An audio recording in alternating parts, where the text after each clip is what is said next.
Welcome back to another episode of Two Beers, One Movie in association with Top Floor Films.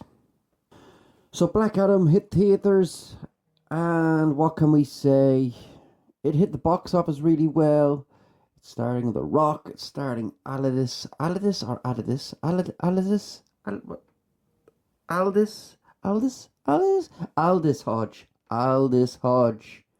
My apologies.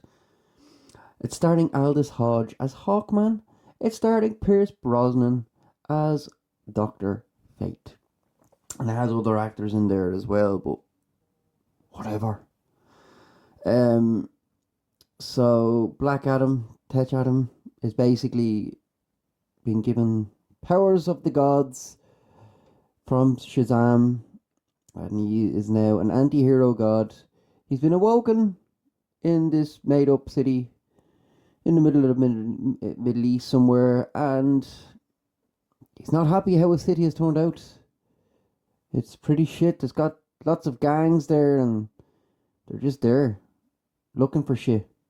But they're there. Mercenaries, gangs, army. You can tell by the tone of my voice I wasn't none too pleased about this.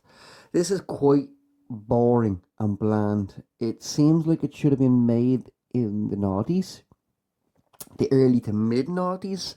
The CGI feels like it's from the early to mid noughties. There's a part in it when The Rock, Dwayne Black Adam Johnson does some sort of flying stuff to save a kid from a bullet, and it looks like the CGI hasn't progressed much for when he was the Scorpion and Scorpion King, and I'm not messing. The story is very all over the place. The script is a mess. The villain comes into in the last half an hour. There's no comedy value there.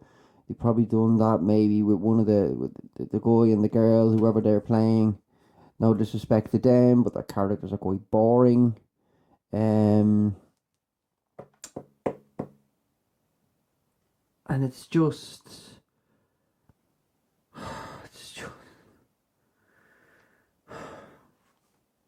so he's playing Adam Smasher's the big guy. Obviously, he's like a mixture between. He's basically Ant-Man of the DC universe. And what's the girl's ones? It's Adriana Tomaz. I don't remember her superhero name. And she controls wind and stuff. And like, as you can see, I kind of zoned out halfway through. I honestly did. And I can't even remember some of the people's names.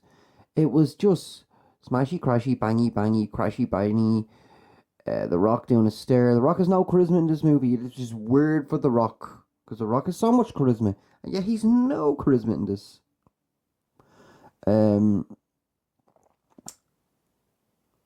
like in Hawkman is playing like this grumpy person who doesn't like Dwayne Johnson, but then you know they're just gonna combine together and save the day.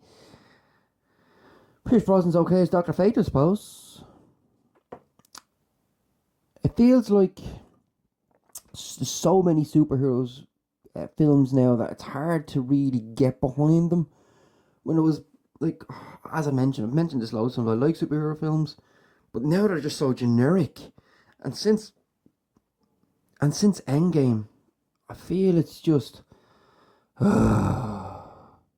yes, smashy, crashy, stare, poor villains,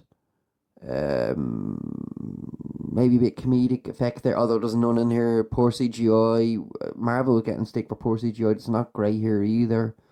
Villains are just so poor, even though I mentioned that about the every second time, and it's getting too much now. Where if we have a break of superhero movies, the next time we get a superhero film, we probably would enjoy it a lot more, because we'll be few and far between.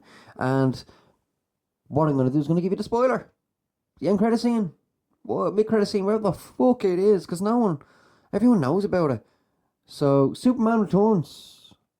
And I hope he does to make another Man of Steel, because Man of Steel is fucking underrated, man. It's an underrated film. I don't know how it gets so much shit. Like, it's better than a lot of superhero films that are out there. The first hour of The Man of Steel is absolutely amazing. The story, they try to, the way he's travelling around the world and saving everybody. I really enjoyed that shit, man. Anyway, yes, Black Adam. It's bland. It's boring. It's bad.